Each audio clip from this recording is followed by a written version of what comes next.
everyone. Welcome to the program. This is Politics Today, live on Channels Television. I'm Sean Kimale in Abuja.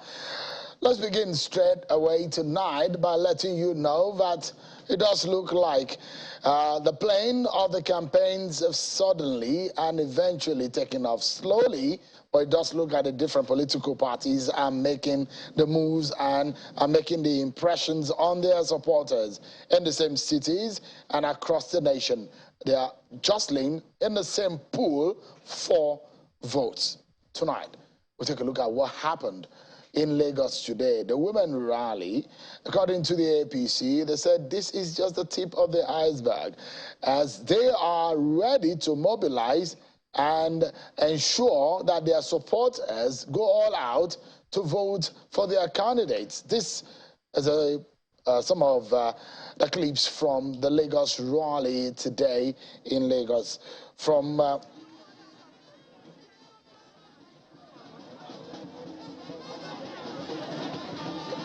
the march today, as you're seeing on your screen, was led by the wife of the Lagos State Governor, Ms. Bijoke Sanwo-Olu, alongside the Deputy Governor's wife, Oluremi Hamzat, and some other aides of the governor and government officials. The women, spotted in different colors of the T-shirt, came out in large numbers as the march from Tinubu Square, Lagos Island, and CMS, among other areas, and terminated at the Mobolaji Johnson Arena in Onikan Stadium, where Governor Babajide Sanwo-Olu and his deputy also joined the rally.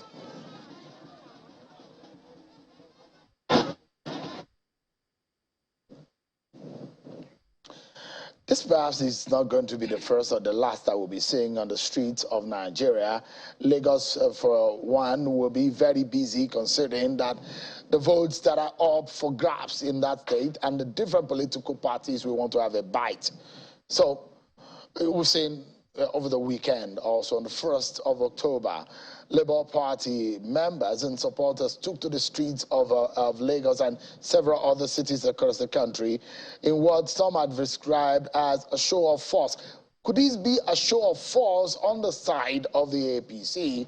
This is also coming a day after the presidential candidate of the APC, Bola Tinubu, went on social media to say he's very much alive, and in a video he posted showing him riding a cycle, a gym equipment, where some have described as a show that the presidential candidate of the APC is fit. He says in that tweet, he said, "Many have said I have died, others claim." All right, there you go with that tweet that you see there. All right, then let us get talking about this and what this means for the APC and the presidential election and the general elections of 2023, for that matter. I'm being joined tonight by Mr. Ayo Oyalo, a member of the APC and a political economist. Thank you so much indeed for coming tonight. Thank you, Sean, for having me. Good evening. Yeah. Perhaps we should begin with the last story that I took about your presidential candidate, Bola Tinubu. He's posted a video, and there are talks that he's in London, that he's consulting. Those are some of the messages that are coming from your party. But I'm very sure that you have heard some of the counters against that tweet, that very video is not new. That video, it was when he had a surgery on his knee, and he was. What can you? Tell Nigerians, based on what you know and the information you have, about your leader and your presidential candidate in the APC. I said somewhere a few days ago, that the issue about Asiwaju Bola Tinubu is that he is the main issue in this election. So anything he does is news. Some people even went as far as doing a photo shot of his cycle riding and put farm keke. And unfortunately for that company, their milk sale just shut up. So it's good for him. It tells you that Asiwaju is the main factor in this election.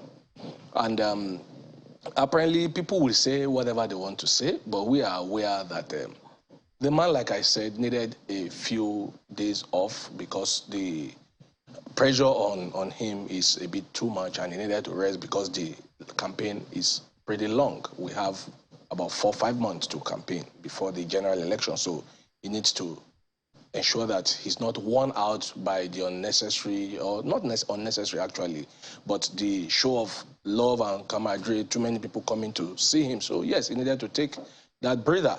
However, the tweet proved that the man is healthy. They said he's in the hospital. Some even said he has died.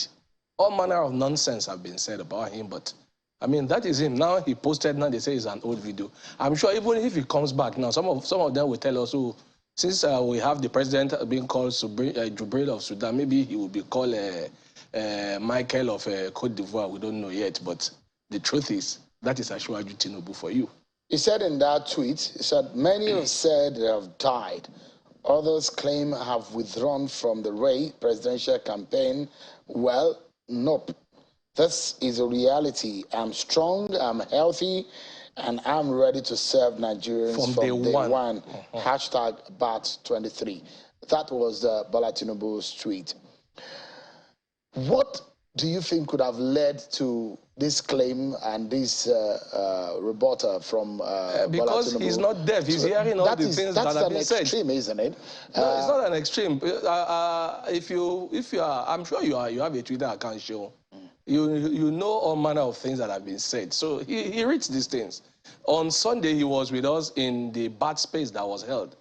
He appeared there, even though he didn't say anything. He was on the space. He was listening. So he heard everything. So he's just telling you that, look, I'm here, I'm bubbling. And he had to look at the camera and give you a smile. So you know that, look, whatever you guys are saying, I'm listening. Because that's... And guess what? See the song he played there. It's a Nigerian artist song. It's all about Nigeria for Asiwaju.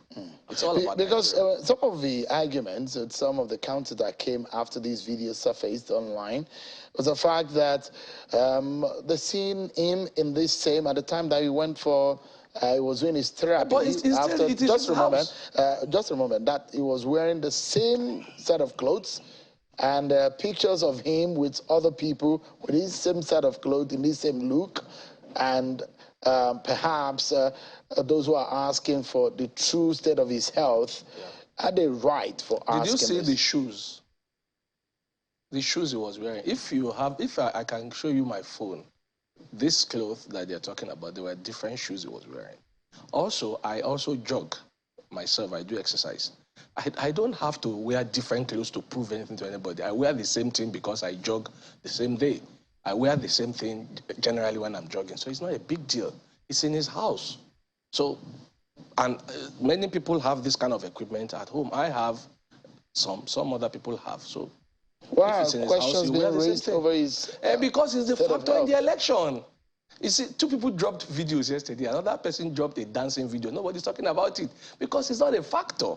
Asiwaju is a factor. He will always be spoken about because he matters. He is the main factor in this election.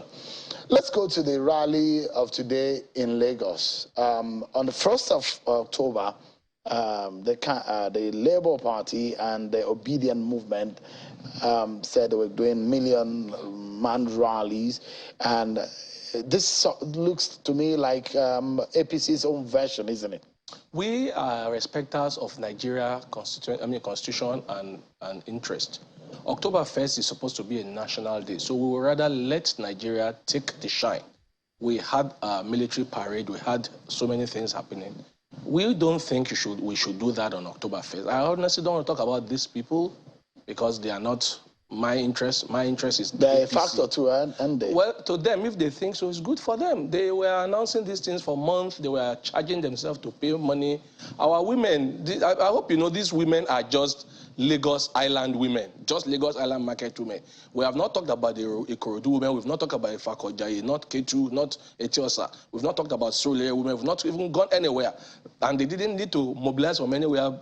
No, they didn't need to ask anybody to pay. They didn't even announce it. They just told themselves, and look at the number. And like we say, John will done the mature. Like my brother Festus Kayamo will say. And clearly, we are just testing the mic. What you have seen today is just a testing of the mic. You will see, you will hear, and you will understand. When we say Ashwaju is the biggest strategist in Nigeria political climate and stratosphere, they will see what we are talking about. This is just the testing of the mic. What does this mean? Because Nigerians are no longer, from what I feel and hear, are no longer interested in the colors and in the fanfare. They are interested in the quality of the conversation, of the issues that these candidates are bringing if you have bear. Noticed, the days of those frivolities, I think, are over. Sure. The people of Nigeria are serious people, and they are taking their destinies in their hands. Sure. Have you noticed just a moment, all what we have been saying about, we have been sticking to one word, issue-based campaign. We have been sticking to that. For us, it's not an issue of mudslinging. You don't see us going around talking about other people. You don't see us going around insulting people. You don't see us going around maligning people. For us, what are the things that matters to Nigeria? That is what we talked about, and that's what we have been talking about, and that's what we are going to talk about. For us, it's issue-based campaign. Yes, Nigerians are serious-minded people. People can go on social media and make all the noise, create all the accounts, abuse everybody they want to abuse. But for us, Asiwaju is going to focus clearly on what are the issues and what are the things he's focusing on. This man has proven that he understands the economy. That is what he did with Lagos, and he has been saying it. He's going to replicate that. He knows about building human capital. That is what he did in Lagos. He's going to do that. He knows about building infrastructure. Fortunately for us, President Buhari has been doing a lot in terms of infrastructure. And Asiwaju has said he's going to dovetail into his own government and ensure infrastructure is built. And then in terms of security, when Asiwaju became the governor of Lagos State, Nigeria, especially Lagos, was on fire then. If you remember, there was the OPC problem, serious OPC issue. They had a faction of Fashion now, of blessed memory, Dr. Fashion, and then Gani Adams faction. A lot of bloodbath then. Asiwaju, as a leader, stepped in, ensured that the war ceased. And I think that is not good enough. Lagos was such a jungle that if you go to Surulere today, you will still see the scar of those periods where every street in Surulere is a gated street. Many people don't know the history of why that is happening. Why that happened. The crime rate as at that time was so bad that you couldn't. If you go to bed in Lagos, you don't know if you're going to wake up in peace. In fact, robbers were so bold then. They used to write letters to a street that we're coming today on so and so day, and we're going to rob you, and nothing will happen. But this man, what did he do? Yes, we don't have state police, but he ensured that he worked with the federal government to equip the police. Today, the RRS in Lagos is the best and the most equipped police unit in Nigeria. And then in terms of traffic management, Lagos was a jungle. What did this man do? He created something called LASMA. In terms of public transportation, he created what you call the BRT. Unfortunately, his successors have built on it. In the last few days, we saw trains arriving Lagos from Milwaukee that are going to begin to run the blue and the red line in Lagos. Those are the footprint of Asiwaju Bola Ahmed Tinubu. In terms of environmental management and climate change, if you remember at a time, the Bar Beach was a no-go area. In fact, half of the road was taken away. Today, Asiwaju envisioned, conceived, and with a PPP arrangement, they have built what you call the Atlantic City. Today, the Bar Beach has been restored. You can pass on that road. In fact, the road has been rebuilt, and the road is standing firm. I passed on that road just last week when I was in Lagos. So this man is ready. Asiwaju is equipped. Asiwaju is ready to build the economy of Nigeria, to build the economy of the entire 36 states now, replicating what he did in Lagos. Right. From 600 million IGR to today about 559 billion. That is the man we are looking at to come and replicate the same with the economy of Nigeria. Before we get into the core of some of these issues, some very vital political issues within your party are also giving some of your members concern. Okay. First and foremost, your party has not flagged off his campaign. And maybe fundamentally because your presidential candidate is not in the country. And the question and the poser is, but he knew that the campaign was going to start. All of you were waiting for the campaign to begin on the 20th to unveil the start of the campaign on the 28th of September. Is how many days now the campaign has started? Nothing from your presidential campaign, nothing from your presidential candidate, except for the video that we saw yesterday. And again, the question is that no manifesto, no agenda has been released yet. If you know how elections have been held in Nigeria, this is the longest campaign period. And we are Nigerians. I said this somewhere, and I'm going to repeat it. The masquerade that dances early are the small ones. And when they are done dancing, they sit down and become spectators to watch the big masquerade come out. Just wait and watch the real masquerade come out. You saw what has happened in the other party. Some don't even have a campaign council, and nobody's talking about it. Does the Labour Party have a campaign council? Does the NNPP have a campaign council? Why is everybody worried about APC? Because we are the main factor. And the PDP that has a campaign council, you can see what has happened. Half of them are here, the other half are there. So we are building something. We know that we have enough time. And within the next couple of days, I told somebody this, the campaign council list is fully ready. It should be released anytime from now. Anytime from now. The Women Campaign Council was just released 2 days ago. I'm sure you follow the news. The main one is going to be coming out in the next couple of days, probably before the end of this week. So there's no issue. We have the whole of October, the whole of November, the whole of December, the whole of January, 26 days in February. We have 5 months.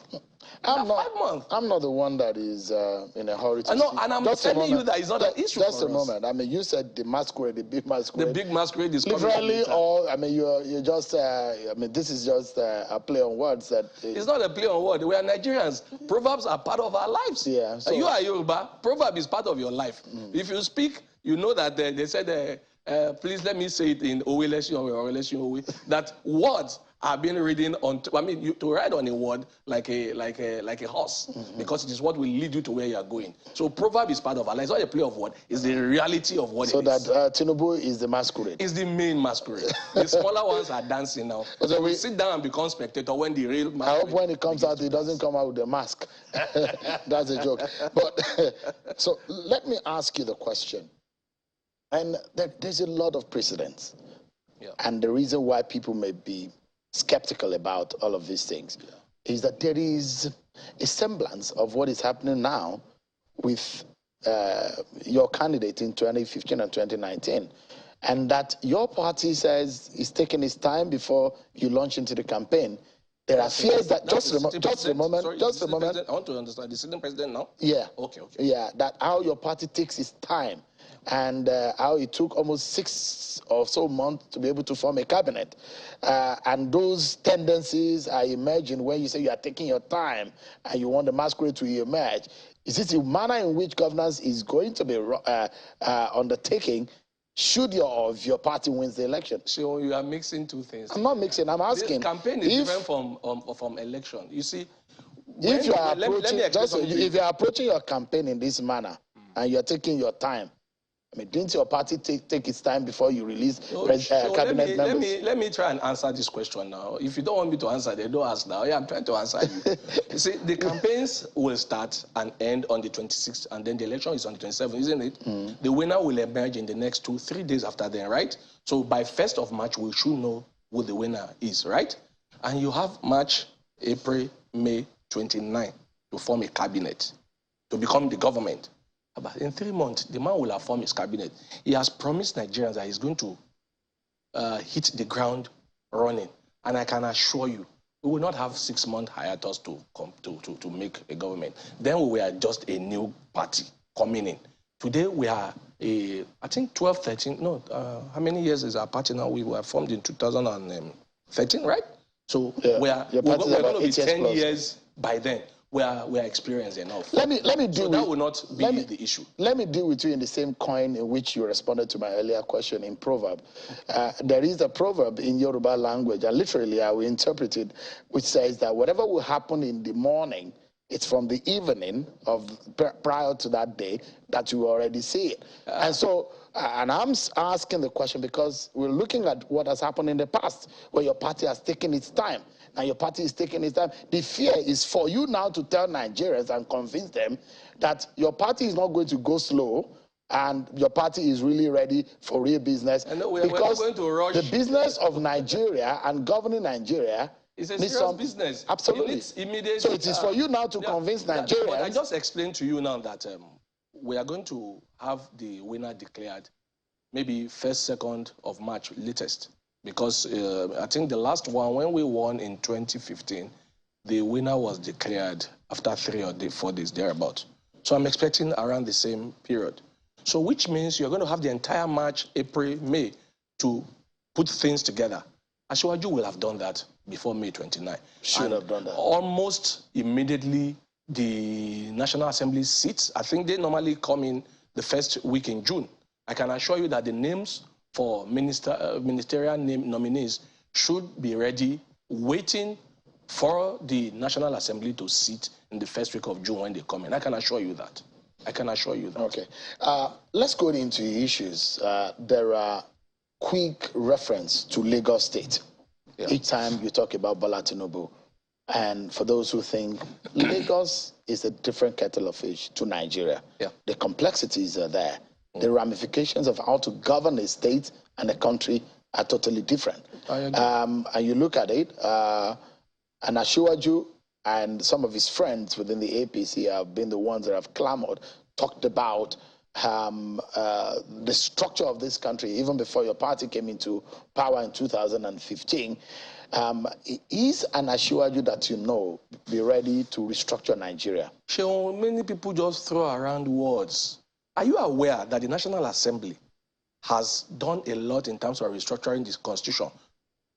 You followed what happened some months back. I'm not talking about restructuring the constitution. No, I'm talking about if you want to restructure the country, it has state. to be done from the National Assembly. You see, anybody can sit down and lie to Nigeria. I will restructure. What exactly are you restructuring?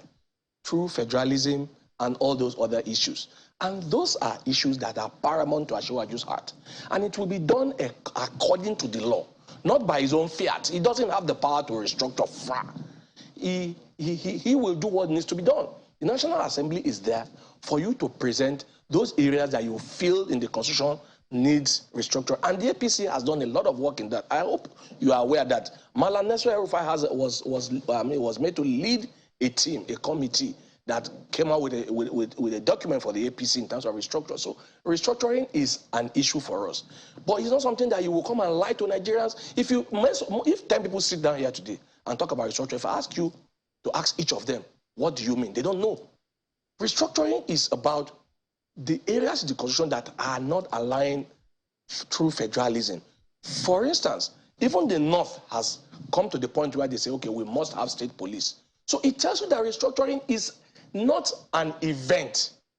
It is an ongoing issue. You look at, for instance, federalism in terms of fiscal federalism. You look at those areas where you need to fix. You look at, in terms of, we talk about just state police, I just talk about state police. So you look at all those areas in the Constitution. So people can just throw words around to lie to Nigerians so that they will feel good. But if you ask them what exactly is restructuring, most people don't even know what they are talking about. Restructuring is making sure that the Constitution works for everybody. Those areas where you think needs to be changed must be changed, but you have to follow the law accordingly. You have the National Assembly. When they have done it, I hope you are aware that by our Constitution, before you change anything, 2/3 of the state must also acknowledge and agree to whatever the National Assembly put on paper. So this is not something you can just talk with mouth. Because when you have done it, National Assembly will go through whatever they need to go through. Then 24 out of the 36 states must also accept every area before it will now become the new ground norm. So these are issues. People just sit down in the studio and just blow big words that means nothing. So we are not coming here to lie to Nigerians. We will restructure Nigeria. We are already doing the restructuring. It has started. And it will continue. It's an ongoing event. It's not a permanency that you will just do. No, you will take your time. Every area that you think needs to be touched will be touched as time goes on. If you're to talk about your candidate and his pedigree, you will probably say the major thing is that your candidate Bola Tinubu did well in Lagos, so he deserves to be Nigeria's president. He's a Democrat of Democrats. I was in the university when we did the June 2093 election. Asiwaju was one of those people who sacrificed everything to ensure that we faced the military and chased them out at the personal expense of his own life. His home was burnt down. His family was hounded. He was jailed. When he came out of jail, they burned down his house again. This man had to run away with his wife to leave so that he can fight again. The man has proven over time that he's a consummate Democrat. And I can assure you, Asiwaju is a Democrat of Democrats. And Tisha, let me ask you a question. If you're looking for another job today, I'm not saying you want to leave China, it's just an example. What will you present? Is it not what you have done here before? If I'm looking for a job today, my CV must consist of the things I've done in the past. So the 8 years of Bola Tinubu in Lagos is the credential that your party is presenting? It's his biggest credential. But beyond that, he was a former senator. He had worked in some of the best Fortune 500 companies. So, and as a leader, he has groomed people in terms of human capital development. Lagos is a typical example. And like I keep saying, your CV must be what you have done in the past.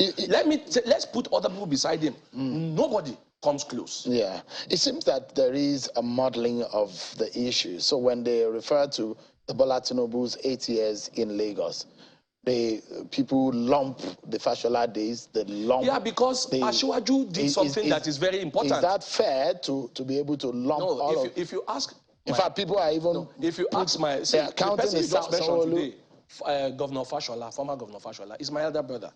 If you ask him today, he will tell you clearly that whatever they are doing was the blueprint that was built by Asiwaju. They just continue. If you ask Governor Sanwo-Olu, there's also my elder brother. These are people that I will sit down with. They will tell you clearly that whatever they are doing today was because of what Asiwaju has put down. And they are following that blueprint. So that is a leader. That's what we are talking about. You cannot fix a state, a country in 8 years. But what you do is you envision something. You start it, you build it, and then let your successors build on that. That is what makes leadership. I mean, everybody knows that success without a successor is pure failure.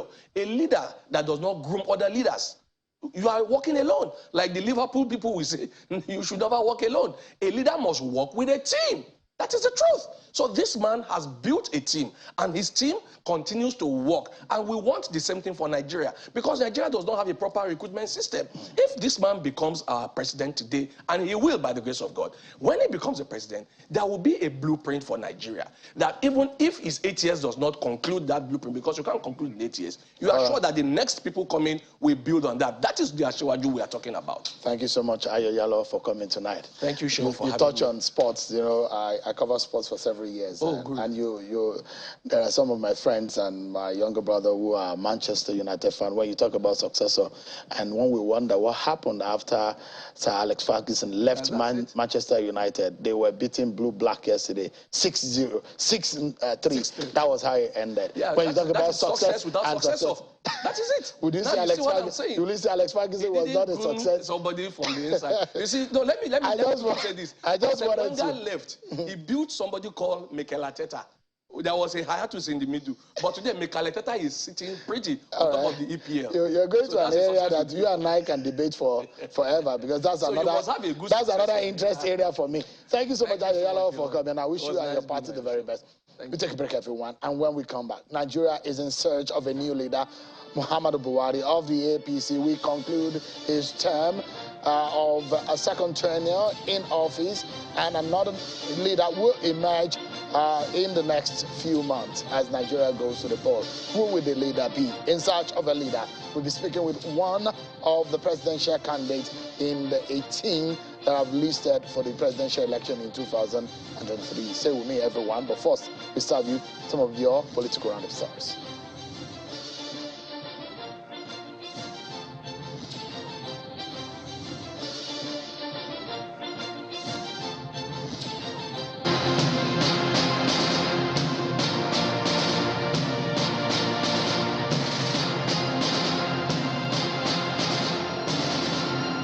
The vice presidential candidate of the Labour Party, Yusuf Dati Babahmed, says his party will end the present security challenges facing the country if elected to take over leadership of the country in the February 2023 presidential election.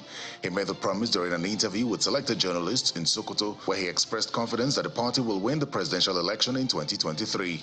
We will not spare anything in knowing where terror and banditry are residing. Once we know, it's a matter of engagement. The presidential candidate of the NNPP, Rabiu Kwankwaso, has asked his fellow candidates to play according to the rules of the game. Addressing journalists in Jos Plateau State, Mr. Kwankwaso urged his co-contenders for the #1 seat of the country to campaign and play their politics according to the rules set out by the Independent National Electoral Commission as the politicking gets underway. Of course, people should not overrate themselves.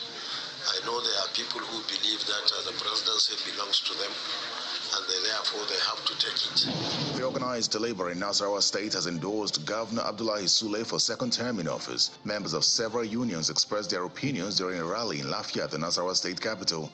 The state chapter of the Union of Pensioners also endorsed the governor during a visit at the government house. The unions are citing the governor's strides in education, agriculture, the civil service, human capital and economic development, as well as revenue generation as their reason.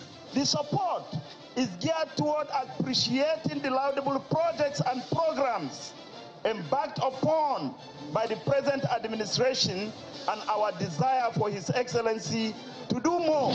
Former governor of Ogun State and the Ogun East Central candidate of the APC, Otumbagbenga Daniel, has called for unity of purpose to ensure a resounding victory for the party in next year's general elections. Addressing a crowd of supporters who thronged the Palace Ground Arcade in Shagamu, Mr. Daniel urged party faithful to vote massively for the party's presidential candidate and other candidates of the party at all levels. It is therefore in our collective interest, the collective interest of Ogun State, that we vote for the party that is going to win at the center in Abuja. APC. Speaker of the House of Representatives, Femi Gwajabiamila, says efforts must continue to improve the country's electoral processes, as election outcomes must reflect the will of the people and citizens must have confidence that they can hold political leaders accountable through the ballot box. He stated this at the opening ceremony of a legislative mentorship initiative in Abuja. The essence of democracy is that state power can only be legitimately exercised by those who have the mandate of the electorate to do so.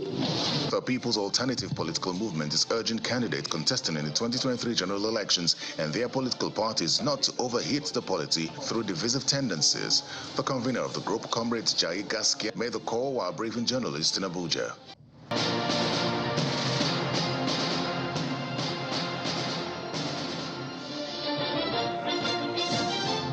Thank you so much, everyone, for staying with us right here on the program. Let's talk about the issues that Nigerians, that matter to them and their lives in the choice of who becomes the next leader.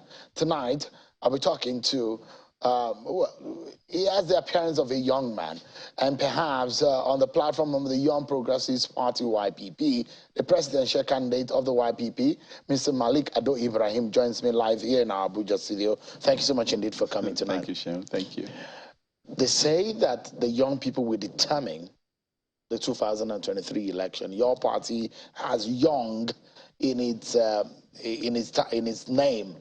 But how much of the correlation and the connection does your party have with the Nigerian young people?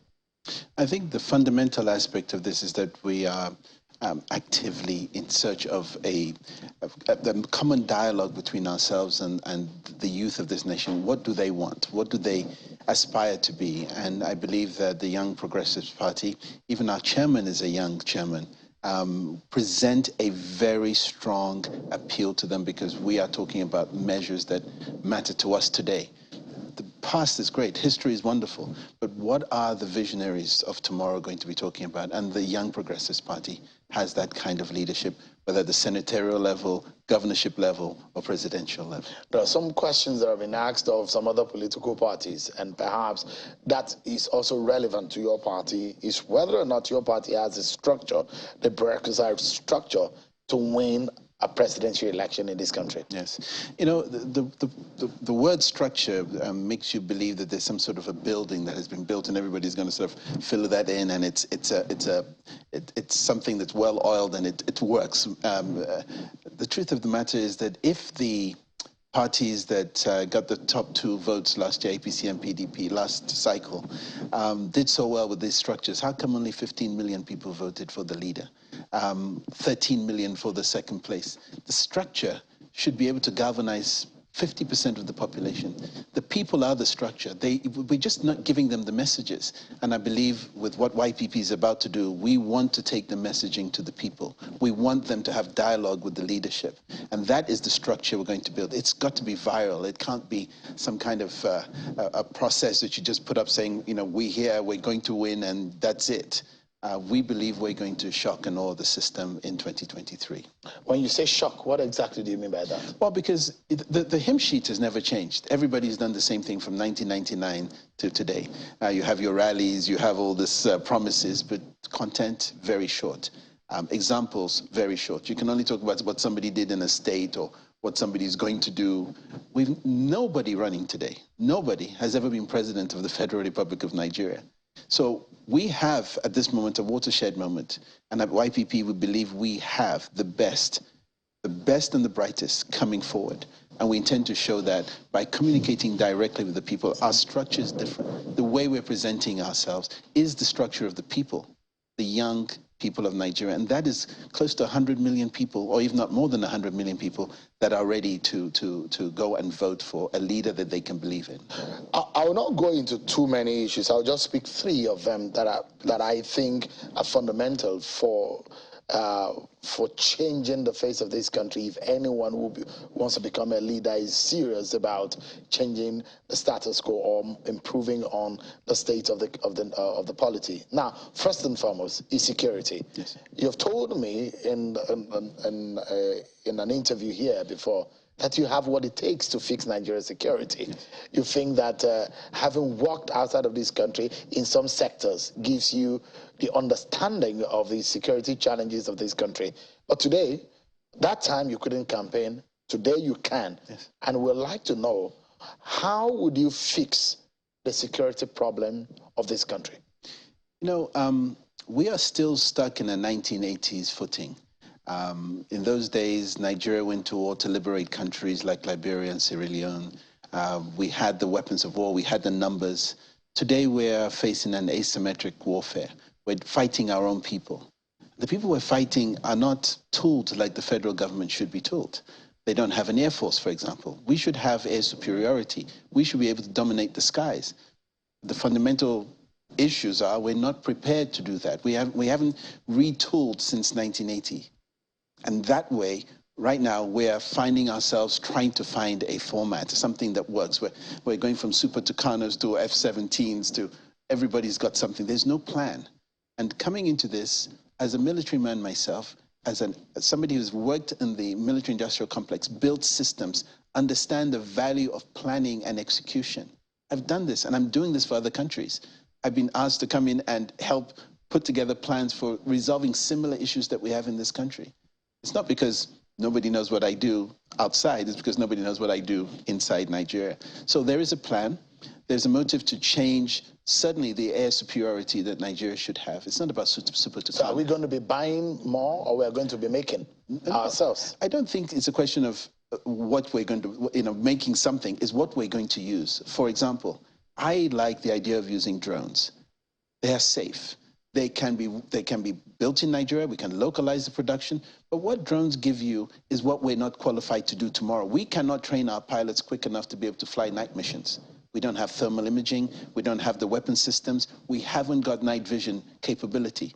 But if you're sitting in a drone environment where you have the optics and the dashboard to be able to see your enemy, we can fly at night. We can see bodies at night. We use thermal imaging. We can pinpoint 300 people moving in the bush.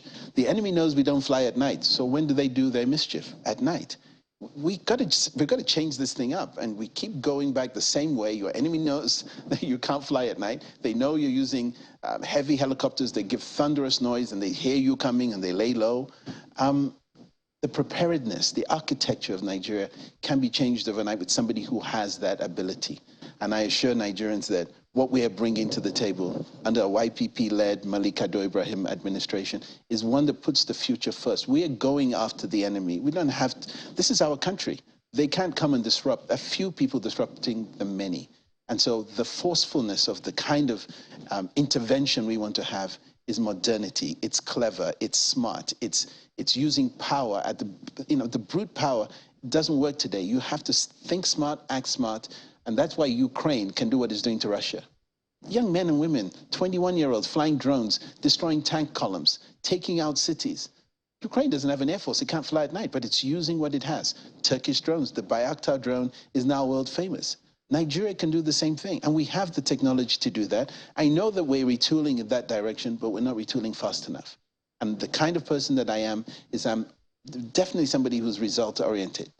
I see what I want, and I know how to get there, and I plan towards executing that. So the forest of the northwest region of the country, you are going to man them with drones. You are going to police them basically with science and new technologies. But the question is, how long do you think it can take, for example, if you were elected president of Nigeria, how long will it take to be able, for example, to do an initial flush out of these bandits? You see, the problem we have is not it's just about the bandits in the north, but we're surrounded. We're under some false sense of security at the moment. We are surrounded by the enemy. The enemy is within. We had a breakout in Kuje. Those men are in Abuja somewhere waiting for whatever orders they're going to get. We need better intel. We need to be able to gather that better. We need ISR. We need the intelligence capability to survey and reconnaissance. And that comes from actually tooling yourself properly. We have very, very smart young men and women in Nigeria that understand artificial intelligence. They understand technology.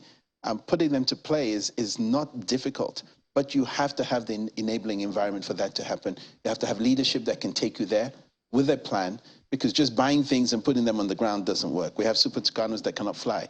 We bought something for $40 million where we could have bought them for a lot less. We could have bought more up-to-date equipment for the amount of money we spent. So is the Super Tucano an old version of equipment?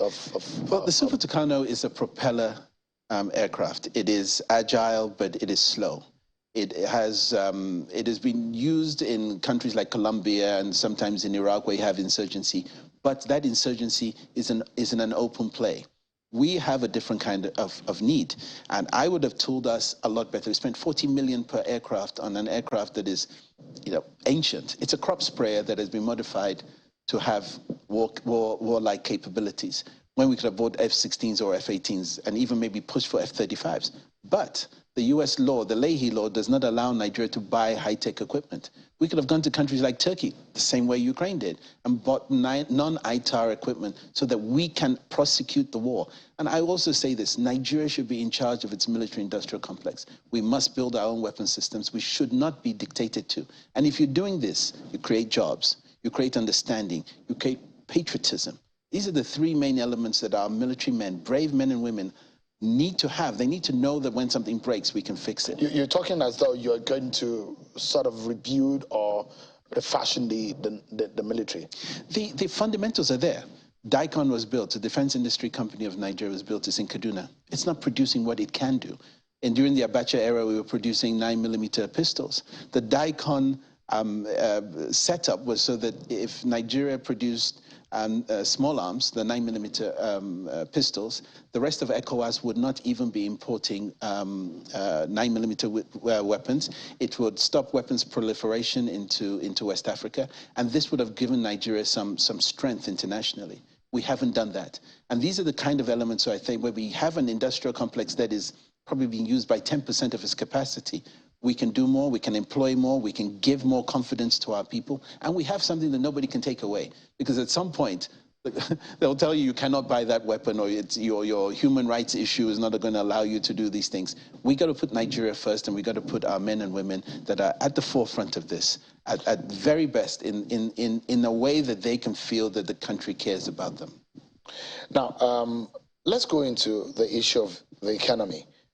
You've once said that you will turn Nigeria into a single currency economy. Yes. What does that mean? You know, it just begs to understand why we have such a monetary policy that allows for 4 or 5 different exchange rates. The CBN has got this wrong. Part of our problem is when I can buy the dollar at 400 and the black market is selling it at 600, what is the incentive for me not to sell and profit on that 400? That's 200 naira that I can make. You're almost giving the would-be exploiter of this an opportunity. You'd be, dead stupid not to take that. That window opens itself for corruption, for wrecking our economy. We need a single exchange rate. With a single exchange rate, everybody knows what they get. You go to England, you go to the Bureau de Change, there's a number out there. That's the number. No matter what you do, that's the rate. Why do we have multiple rates? Well, who benefits from that? The country doesn't. We wreck our economy by trying to fix the situation for a few people rather than for a nation. And I'm a great believer that the monetary policy of the Federal Republic of Nigeria should be the sole element that we focus on for the economic growth. And if you do that, and I think one more thing that I hope I'm not stepping on your toes with this one, is that if we get power right and we get the economy right, Nigeria is a completely different country. You mean electricity? A country without electricity is in the dark. We've not been able to get it for several years. We spent $30 billion since 1999. And you think you have an answer into fixing it? I'm doing it. Doing it for who? I'm doing it for different countries. I'm doing it here in Nigeria, in Adamawa. Yola Disco takes 7 megawatts to distribute to 4 states. Borno doesn't have any electricity, hasn't had electricity for 2 years. Taraba, Yobe, and Adamawa, 7 megawatts at the end of the Nigerian grid. We put 5 megawatts on Seboro International, an industrial complex, and EPZ, and we're doing amazing things. We're working through the night. We put industry, and we've done things in such a way that makes me believe that Nigeria has hope if it has a leader like me, like what I want to do, to bring everybody together. But you've heard about the Siemens deal. The Siemens deal is only going to fix this transmission issue we have. The generation, yes, fantastic, but how long are you going to do? How long is it going to take to put 7,000 megawatts onto something that can take 3,000? The world of power has changed. You can embed power where it's needed. With $30 billion, with a quarter of that, I'll have definitely got 15,000 megawatts where it's needed, using what we're blessed with is the sun, adding renewables into our energy mix, giving hospitals, schools priority, definitely looking at our infrastructure. Because what happens? If you do not put power where it's needed, you're going to have brain drain. People want to leave. Why do I go into a classroom, put the lights on, my chemistry set doesn't work, the air condition doesn't work? I go into a hospital and they tell you need to put money for the generator so that they can cool your drugs. We are missing what is best about where we are, and we're trying to do what the Europeans want us to have. We need to retool, we need an energy mix, we need to be very clever in the way we place our power. And when we place our power right, the citizens do well. Industry thrives. And when industry thrives, the economy moves. This is so intermingled, where we keep thinking there's separate things. People say, we're going to fix the economy. Well, fix the economy how? If you don't have power, if you don't have security, your investors are not going to come because there's no power. Your investors are not going to come because there's no security. Nobody wants to come into a danger zone. That is the image of Nigeria, and we must change But you cannot take away the fact that there's a huge potential in this country. Sometimes where there are crises, there are opportunities. Yes. So anybody who wants to become the next Nigerian leader has a huge challenge and a burden to fix the country, yes. Yes. An opportunity also is there to be able to do good. Now, jobs are very vital. People need jobs. And you see a lot of Nigerians grabbing the opportunity to further their education and taking the next opportunity to the United Kingdom to get education, and they're going in droves. Now, the question is, how would you be able to provide jobs? Great. For the young people. Yeah, for the young people. You know, I've sat with some of the YPP leadership in people like Senator Uba, with Senator Albert Bassi, with the governor our new governor coming in Abia State, Mr. Wafo. And our thinking is we need to create an enabling environment for Nigerians at home to feel that they are stronger. And this comes from building things like that will allow artificial intelligence and the tech industry incubators. I mean, it's simple. You give them power, you give young people and the environment for them to come and show their greatness. And we build from that. The next president of the Federal Republic of Nigeria needs to be the CEO, the Chief Executive Officer of the Federal Republic of Nigeria. And if you do that, you must make sure that the enabling environment is there. Your ministers don't have a 6-day hiatus so that they can have FEC once a week. They are in FEC every day of the week as far as I'm concerned. We need to rebuild and retool the nation, and you need youth, you need experience, you need vision. How are you taking this message? I mean, when is your campaign starting? Do you have a structure for your campaign council? What are you doing? How are you taking this message out? It does look like your party is quiet, isn't it? Well, you see, it's not how you start, it's how you finish. What we've done slightly differently is I've worked on campaign councils for different countries around the world, and I realized one thing. If you're going to take your message and give it to the people, you don't do it at rallies. The world has changed. When you have that mobile phone in your hand, you need to be able to use it as a tool. And our tool is very simple. We are going to 26 states. We know that we cannot fight some people in places like Lagos because we have a president of Lagos that wants to be the president of Nigeria. We want to be able to take our message in town hall meetings, televise, live stream. We've got a plan. We're rolling out. We're going to places like Plateau State with our governorship candidates, our senator candidates. We're talking to the people, asking them what they want, and having them really just pressure us. What are you going to do? And YPP is a team. We're not looking at this thing as some kind of individual message from me alone. Mr. Malik Ado Ibrahim, perhaps not the last time that we'll be seeing you because the campaign is a marathon. It's going to take a long time before the elections. Thank you so much indeed for coming tonight. I wish you the very best. Thank you very much. Well, before we go, let me tell you what happened in PDP Ogun State today. The governorship candidate there, although, you know, there are a lot of crises in the PDP in Ogun State, but Mr. Oladipupo Adebutu was in the midst of a huge number of supporters today, and he was talking about how the Yorubas need to play in the mainstream of national politics.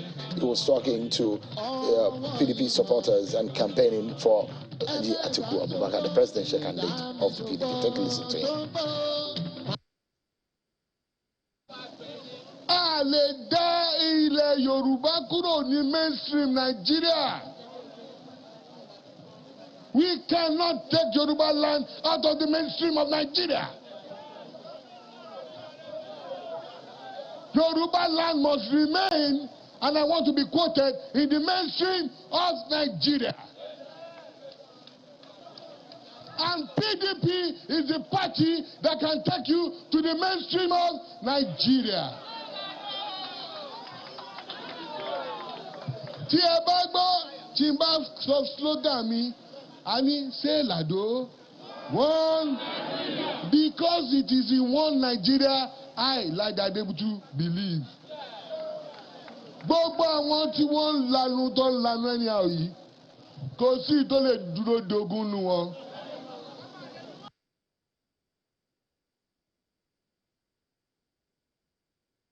Ladi Adebutu there, speaking at some point in Yoruba language, but I mean, I guess he spoke, he interpreted what he said in English too. That's how we leave it here on the program tonight. Thank you so much, everyone, for watching. I'm Sean Kimale.